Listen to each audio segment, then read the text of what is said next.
mas mabilis ang epekto ng pagbulong mo sa bawang kapag sinamahan mo ng ganito. Yon. So ito mga utol, by the way, sa mga hindi pa pala nakakaalam yung about sa pagbulong mo ng pangalan niya sa bawang. Which is ito, ituturo ko muna na wala kang ibang gagawin kundi kumuha ka ng isang butil na bawang. Ordinaryong bawang na po ito mga utol. And then, ang kasunod mong gagawin is itiko mo ito sa iyong right hand or na kamao. And then, ibulong mo yung pangalan ng taong gusto mong mapapasayo. Yes, let's say nililigawan mo or crush mo yung tao. And then, ibulong mo yung pangalan niya, complete name po ha, ng 3 beses, which is sa bawat pagbanggit mo ng pangalan niya ay pasundan mo ng iyong hiling. Okay, bibigyan ko kayo ng example. Halimbawa na lang si Inday de la Cruz. My Yun. God. Pasensya na, baka may Inday de la Cruz dyan ha. Bahala na. Well, ito nga ang gagawin mo is ibulong mo yung pangalan niya. Inday de la Cruz, mamahalin mo ko. Okay? 3 beses. Inday de la Cruz, mamahalin mo ko. Inday de la Cruz, mamahalin mo ko. Yes. Okay? So yun po yun. Hindi nakasama yung yes ha. Well, ang gagawin natin utol is ibulong mo lang ito na bago ka matulog sa gabi and then pagkagising mo sa umaga with the same pa rin na bawang. Okay? Na isang bawang lang. So ngayon, ito na ngayon kasi may mga nagtatanong din na which is yung nakapagagawa na ng ganito na Kuya Kiko, bakit ganon? Hindi pa rin tumatalab yung pagbulong ko sa bawang sa taong gusto ko. So ganun na nga, may mga ngilan-ngilan ako nakausap na yung iba kasi is kahit nagbulong na sila sa bawang pero mali pa rin kasi yung treatment na pinapakita nila.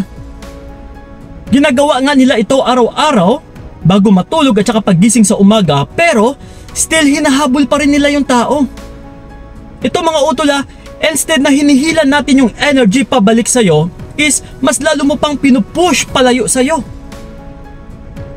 Kasi habang binubulong mo yung pangalan niya sa bawang ay kailangan mo na itong pagkatiwalaan. Okay, and then taasan mo na yung level ng iyong confidence na dito ka na magtiwala sa bawang. Kasi kung nagbulong ka na nga sa bawang and then panay ka pa rin habol ng habol, is sino ba namang tao na hindi maiirita sa'yo? The more kasi na umaatras na, ibig sabihin yan utol is medyo mataas na yung tensyon. Kumbaga pa sa mga muscle natin is umiinit. So kailangan nating palamigin, kailangan nating palambutin.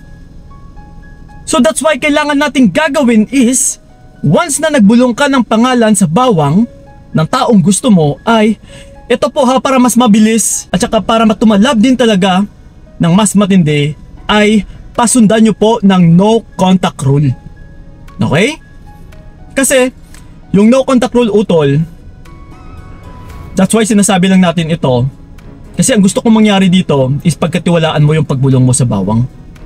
Na no need mo na siyang kulitin muna. Okay, mag-step backward ka muna. Palipasin mo muna yung oras or yung panahon. Hayaan mo muna siyang makapag-isip-isip. And then, sa mga gumagawa din ng ganito, ng pagbulong sa bawang, siguraduhin nyo rin ha, na may possibility talaga na pwede siyang mapapasayo. Kasi kung imposible din naman na kagaya nga niyan, mga artista yung binubulong mo, yung tipong hindi ka naman kilala, paano talaga yan mapapasayo? Well, sa mga hindi po naniniwala, yes, disclaimer lang po, hindi naman kayo pinipilit, pero ito po yung gawain na ito ng pagbulong sa bawang ay nagawa ko na po, I tried. Kasi ito po yung isang tinuro sa akin ng tito ko, ng tiyuhin ko na taga Mindanao, na may kakilala po siyang taga albularyo or manggagamot. Na isa nga po itong napaka-effective na gawain na kung gusto mong mapapasayo yung isang tao ay kumuha ka lang ng isang butil na bawang and then ibulong mo yung pangalan niya kasunod ng hinihiling mo. Pero ito ngayon, yung about naman sa no contact rule is ako na po mismo yung nagdugtong nito na kailangan mong samahan ng no contact rule. Kasi kung minsan talaga, kahit sabihin man natin na binulong mo na ng ilang beses, kung panay ka pa rin pangungulit, yung tipong mas nasasakal mo pa rin yung isang tao na gusto mo, na kahit umaatras na sa'yo, that's why nga umaatras Kasi tinuturuan ka niya, or kulang na lang isasabihin niya sa'yo na, uy teka lang, nasasakal ako sa'yo. Kaya nga siya umaatras. So wala kang ibang gagawin kundi hayaan mo muna siya, magparaya ka muna. Okay, step backward ka muna. And then, kailangan mo rin mag-focus sa iyong sarili. Kailangan mo rin unahin yung sarili mo, utol. Hindi yung puro siya at siya na lang. Kasi once na malalaman niya ng isang tao, lalong-lalo na kapag hindi pa kayo or hindi pa kayo magsyota, and then ito na yung pagtrato mo sa kanya, yung tipong na-o-obsess ka, nasasakal mo siya, yung tipong hindi na siya makakakilos, and then napakasiloso at saka napakasilosa mo pa. Sino ba namang tao na kahit anong pagbulong mo dyan sa bawang, kung ganito yung gawain mo ay talagang aayaw at saka aayaw po yan sa'yo. Aatras at saka aatras po yan sa'yo. Yes, malilito lang siya dahil nga nagbulong ka sa bawang, pero again, mas makikita niya pa rin kung ano yung treatment na pinapakita mo sa kanya. Na kahit sabihin man natin na yung damdamin niya is medyo na kukuha mo na yung atensyon niya, pero nung pagkita niya sa'yo is ganun ka pa din, na na-o-obsess ka pa rin sa kanya na parang asong ulol. Yes, na uhaw sa kanya, talagang mapapaisip lang siya na, nako, masasaka lang ako dito. So mas mainam pang layuan ko na lang yung taong ito. So ganun po yun mga utol. Ha? So, napakasimple lang po ng gawain na ito. Kailangan utol is huwag na huwag ninyong kalimutan. Araw-araw, sa paggising sa umaga, at saka bago matulog. Stay consistent lang. Kasi the more na magawa mo ito sa tama is the more rin talaga itong tatalab. Ang pinaka-importante sa lahat utol, try nyo po talaga nasabayan nyo ng no contact rule.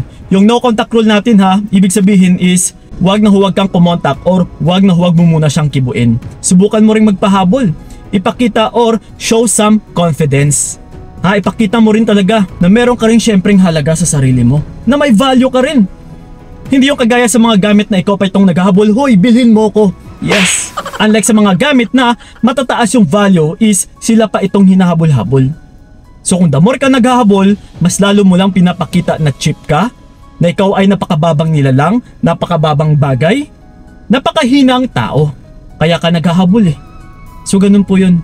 So yung bawang po is may taglay po itong kapangyarihan na ginagamit natin kung saan-saan man, pangontra sa aswang, pangontra sa kabag, at saka mas matindi ito or nakakabuti sa ating kalusugan. So kasi hindi ko lang alam spiritually kung ano yung meron sa bawang na ito, pero gano'n na nga, 'di ba? Ginagamit natin ito kung saan-saan sa mga pangontra, lalong-lalo na talaga sa pangontra. So pero ito ngayon, ginagamit natin ito hindi dahil sa pangontra or kokontrahin mo yung isang tao, kundi para manubalik yung loob niya sa iyo or para mas lalong mahulog yung loob niya sa iyo. Okay? Bawang, bawang. Kaya baka may nag-comment nga dyan tinawag na akong boy bawang. So bahala na kayo dyan, pero ito po mga utol, hindi po ito biro, ay sadya ko rin itong ginawa na which is tumalab din talaga sa akin. Okay? Sana'y magawa nyo rin sa tama, and then yun na po mga utol, sa may mga katanungan din pala, at saka gusto ko makausap one-on-one, puntahan nyo po yung aking FB page na Payong Kaibigan ni Kiko. PM is Lucky, and then mag-usap-usap tayo doon. So yun lang po, maraming salamat. So ingat kayo, God bless and babush! Binigay ko lahat para wala kang masabi, kaya nga hindi